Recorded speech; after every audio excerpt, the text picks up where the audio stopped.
Dear students, कैसे हैं आप लोग? I hope you all are going good. आप लोग स्वस्थ होंगे और उम्मीद कर रहा हूँ कि आप जो लेटेस्ट गाइडलाइंस हैं उनका पालन कर रहे होंगे। तो अब जो हम पढ़ रहे हैं, जिसके बारे में हमारी जो नेक्स्ट यूनिट है उसमें हम पढ़ रहे हैं मुग़ल साम्राज्य, बाबर के बारे में पढ़ रहे हैं। हम सभी जानते हैं कि जो मुग़ल साम्राज्य है उसका संस्थापक बाबर था और अब उसके बारे में हम डिटेल से पढ़ रहे हैं। अब इसका आरंभिक संघर्ष कैसा था, आरंभिक जीवन। बाबर का जन्म जो है वो ट्रांस अक्सियाना, जो मध्य एशिया में आता है, उसकी रियासत फरगना में हुआ था। मतलब उसके जो शासक थे वहाँ का उनका पुत्र था। इसके बाद बाबर जो है वो 1494 ईस्वी में फरगना का शासक बना। उसने समरकंद और काबुल जीतने के लिए प्रयास किए। कई बार उसने जीता भी सही, लेकिन वो जो प्रयास थे, वो जो विजय थी वो काफ़ी कम समय तक रही। उसने काफ़ी संघर्ष किया। कई उसके प्रतिद्वंदी थे जैसे शैबानी खां। तो ये काफ़ी कम समय के लिए ये सारी चीज़ें रही। अब इसने भारत में अपना भाग्य तलाशा और भारत में 1519 से लेकर 1524 तक इसने 4 बार आक्रमण किया। जो चौथा आक्रमण था उसमें उसने लाहौर और दीपालपुर को जीत लिया। इसके बाद पानीपत का जो प्रसिद्ध युद्ध है, वो 1526 ईस्वी का, वो बाबर का 5वां आक्रमण था। लाहौर के जो सूबेदार थे दौलत खान लोधी और इब्राहिम लोधी के जो चाचा थे, आलम खान लोधी उसका चाचा था, उन्होंने बाबर को भारत आने का निमंत्रण दिया था। दौलत खान लोधी के पुत्र के साथ इब्राहिम लोधी ने अच्छा व्यवहार नहीं किया था और उसका जो चाचा था वो इसलिए चाहता था कि वो खुद सत्ता हथियाना चाहता था और वो ये सोचता था कि बाबर तो एक लुटेरा है, लूट कर चला जाएगा। तो उसने आने का निमंत्रण दिया। तो इस तरह से पानीपत का जो युद्ध है उसमें दोनों की भिड़ंत होती है। पानीपत का युद्ध जो है 21 अप्रैल 1526 को लड़ा गया। पानीपत के प्रथम युद्ध में बाबर ने इब्राहिम लोधी को पराजित कर दिया। ठीक है।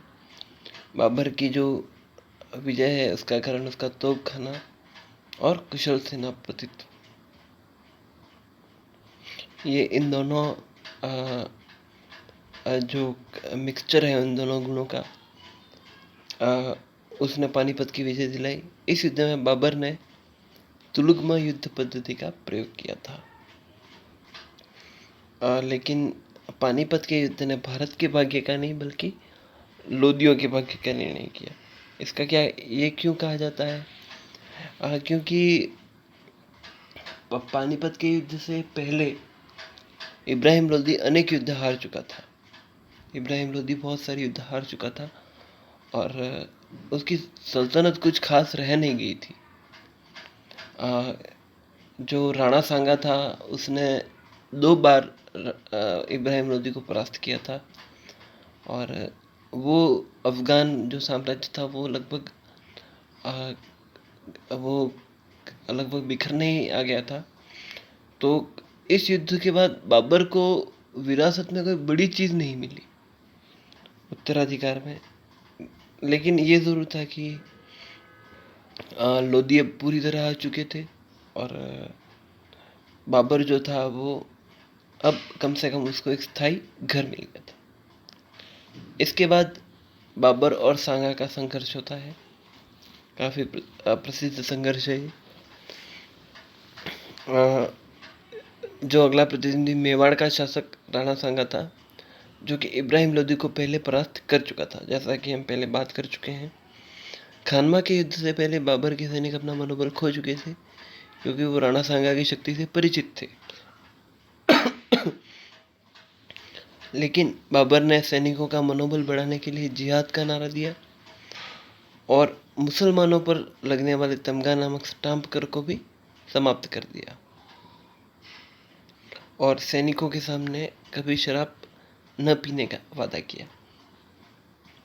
तो इसके बाद उन सैनिकों में उत्साह आ गया और मार्च 1527 ईस्वी में बाबर ने भरतपुर के पास स्थित खानवा के युद्ध में राणा सांगा को पराजित किया। अब इस युद्ध के काफ़ी स्थायी परिणाम निकले, क्योंकि उसने एक बहुत बड़ी शक्ति को हरा दिया था। इसके बाद चंदेरी और घाघरा के युद्ध बाबर के द्वारा लड़े गए। खानवा के युद्ध के बाद बाबर ने 1528 ईस्वी में चंदेरी के युद्ध में मेदिनी राय को परास्त किया। चंदेरी की विजय के बाद बाबर ने राजपूतों के सिरों की मीनार बनाई, उनके सिर काटकर, और यहाँ भी उसने जिहाद का नारा दिया।